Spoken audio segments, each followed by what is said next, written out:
So, after going head to head with myself, one side defending Satoshi like a digital guardian angel, the other calling him out like a shadowy king, I realized something. This debate, it's not about right or wrong. It's about how we choose to interpret silence. So, in the last video, my other self, the so-called defender, made Satoshi sound like some selfless hero babysitting Bitcoin through the night. Cute story, but let's flip the coin. Same facts, different lens.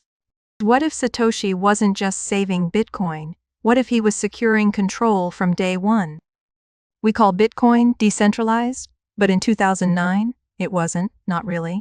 One person wrote the code, ran the first node, mined the first blocks. That person, almost certainly Satoshi, was the network. Researchers later uncovered something called the Satoshi pattern, a unique mining fingerprint found in the early blocks, consistent nonces, controlled timing, a deliberate mining range. No randomness, no hash wars, no pool competition.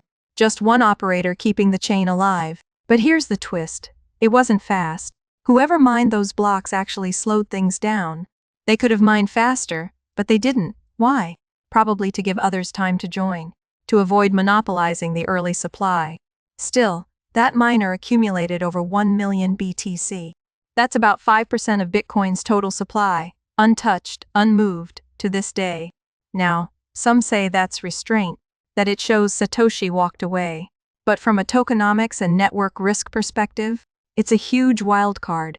If even a fraction of those coins moved, it could rattle the market, or worse, trigger a crisis of trust.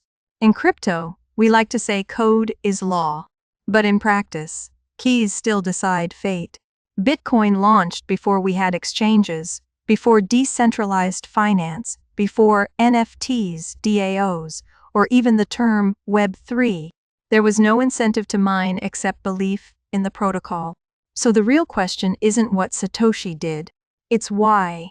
Was it about protecting the network, or keeping control of it from the shadows? Because in Web3, decentralization isn't defined by who disappears. It's defined by who can still move the system with a single transaction. I'm not here to throw shade. I'm here to raise the right questions. Because if we don't understand who held power at the beginning, how can we say we've built something truly decentralized? Next, I talk directly to the shadow we've all been chasing, Satoshi. More questions ahead. Stay tuned, it only gets deeper.